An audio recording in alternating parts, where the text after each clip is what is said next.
Bloomberg Audio Studios. Podcasts, radio, news. Good morning, I'm Nathan Hager. And I'm Karen Moscow. Here are the stories we're following today. Karen, we begin this morning with a key court ruling involving Federal Reserve Governor Lisa Cook. The judge has temporarily blocked President Trump's effort to remove her from her position at the Fed. Bloomberg Markets reporter Valerie Teitel says the decision allows Cook to remain in her post while she challenges the White House's attempt to oust her over allegations of mortgage fraud, which Cook says are politically motivated. This is a really important case to follow because this is the first time a president has sought to remove someone at the Fed. And given the law written into the Federal Reserve Act, the president can remove somebody for cause, but it's very vague on what cause actually entails. And this ruling really can have lasting effects on clarifying what is justified as cause in this scenario. Bloomberg's Valerie Teitel says the judge concluded the alleged misconduct likely does not amount to cause for her removal.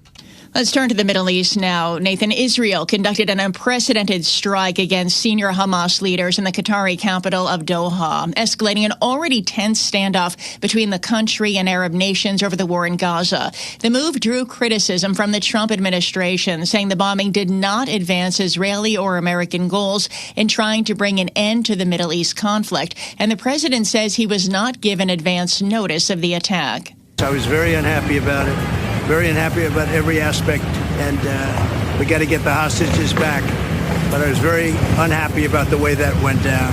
So you were caught by surprise, sir? I'm never surprised by anything, especially when it comes to the Middle East. President Trump added that he spoke with both Israel Prime Minister Benjamin Netanyahu and Qatari leaders after the strike and assured Qatar that such an attack would not happen again. Hamas said 5 of its members were killed in the attack, though its main negotiating delegation survived. And Karen, Qatar is condemning this strike, calling it a flagrant violation of international law. It says it will not tolerate this reckless Israeli behavior and its continued tampering with regional security. William Roebuck is Executive Vice President at the Arab Gulf States Institute. He says the attack threatens the ceasefire deal that President Trump proposed. I don't see prospects for the negotiations to start up again. And I also, on the Israeli side, just assessing the way they have responded to the negotiation proposal, I don't see a lot of strong interest on their side yet in that proposal from President Trump.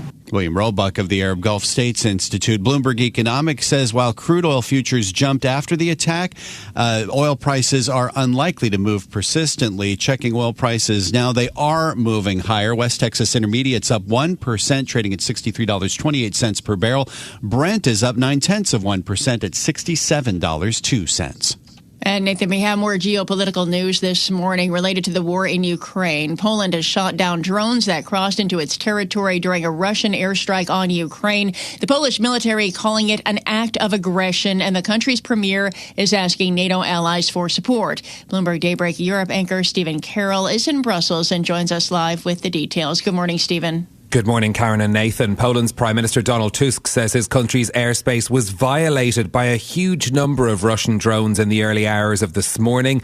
Airports were closed for several hours while citizens in the east were told to stay indoors. It's the first time the NATO member has shot down military aircraft that have strayed into its airspace since the start of Russia's full-scale invasion of Ukraine.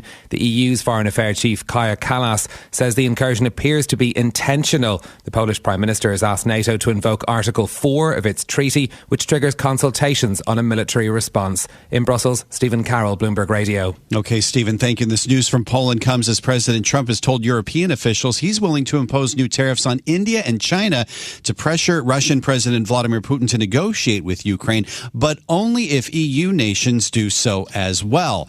Other potential measures discussed include further sanctions on Russia's shadow fleet of oil tankers and restrictions on its banks and major oil companies. And there's more tariff news, Nathan. The Supreme Court will decide whether the bulk of President Trump's tariffs are legal, with arguments to be heard in the first week of November. The tariffs remain in place for now, but a decision striking down the tariffs could cut the current average U.S. effective tariff rate and force the U.S. to refund tens of billions of dollars and potentially upend preliminary trade deals. I want to turn now, Karen, to a major political race we're following in Boston. An expected one-on-one showdown for Boston mayor Michelle Wu and challenger Josh Kraft is officially underway. Wu has notched a sweeping victory in the city's preliminary election. With 100% of precincts reporting, Wu has drawn 71.6% support to Josh Kraft's 23.3%. The remaining 5% of the vote went to activist Domingos De Rosa and former police officer Robert Capucci. The election is scheduled for Tuesday, November 4th. And looking at other elections across the country here, Nathan, Democrat James Walkinshaw won the special election for Virginia's 11th district, holding on to the Democratic-leaning seat in the suburbs of Washington, D.C. Walkinshaw will fill the seat vacated in May by the death of Representative Jerry Connolly, and Walkinshaw's win will narrow the Republican majority in the House, where Speaker Mike Johnson will now only be able to afford 2 defections from his party to still pass legislation. Back to Wall Street now. Karen, traders are going to get more economic data today. The producer price index for August is due out at 8:30 a.m. Wall Street time. We get a preview now from Bloomberg's Michael McKee. If anything could derail a Fed rate cut, it would be an August jump in inflation. That's not expected when the government releases the month's producer price index. The consensus monthly change is just a third the size of July's increase. On an annual basis, headline wholesale inflation is forecast unchanged, while the core rate actually drops. A surprise, of course, would increase market angst, although tomorrow's consumer price index will have greater impact. What's likely to matter most today is where we might see tariff-induced inflation and how much. Michael McKee, Bloomberg Radio.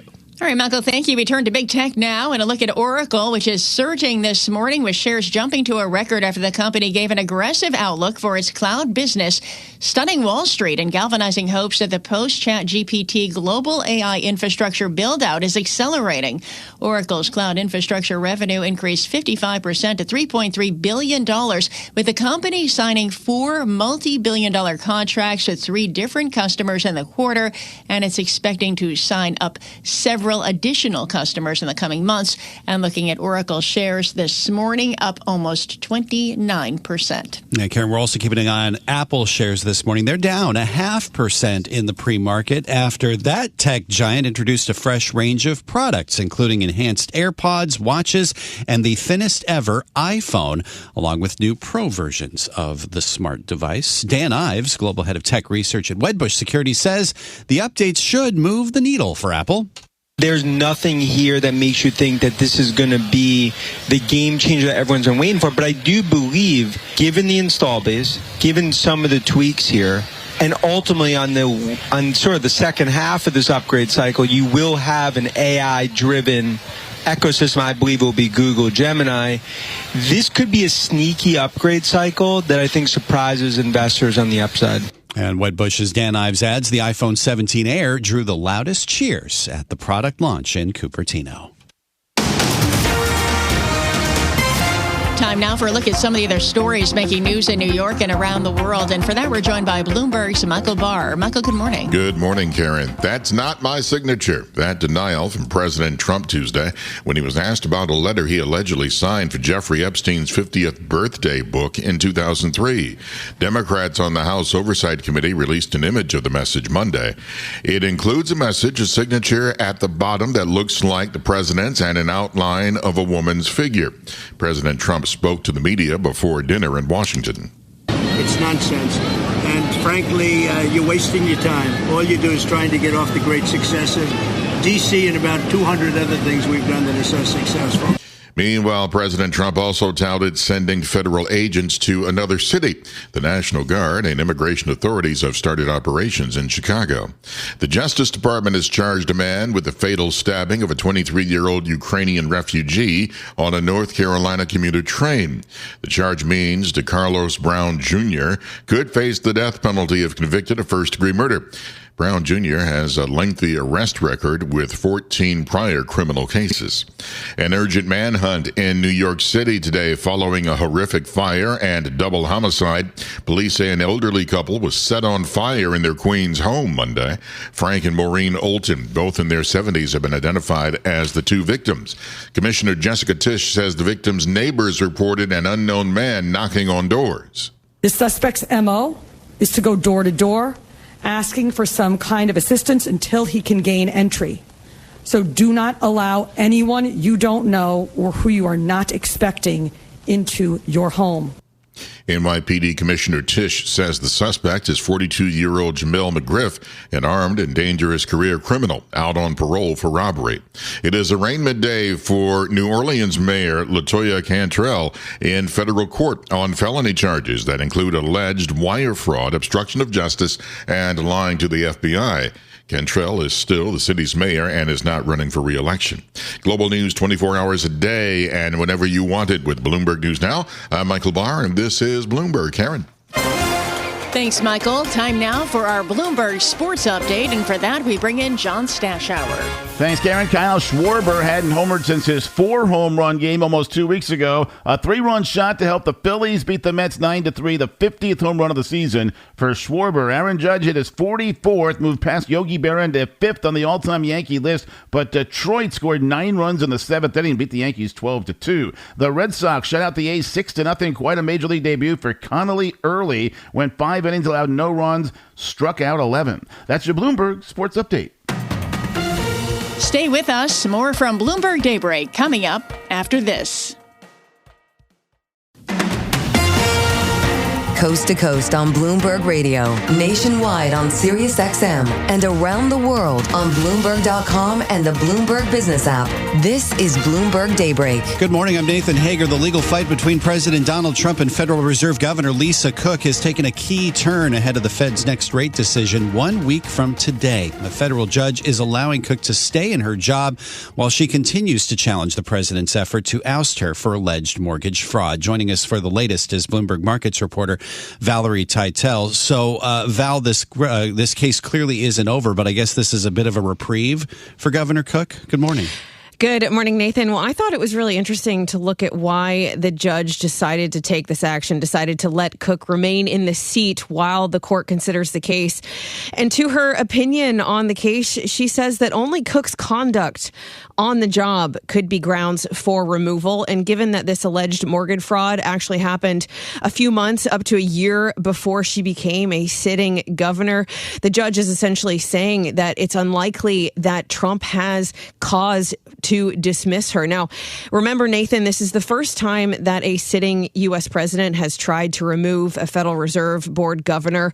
The law in the Federal Reserve Act does give the president power to fire Fed officials for cause, but the law does not specify what exactly that means. It leaves it very vague, but this ruling, eventually, when we do get it, could have lasting effects on clarifying what is justified as cause in this scenario. Now, this case is likely to trigger a high-stakes appeals battle. It's likely to quickly land at the Supreme Court, but questions still.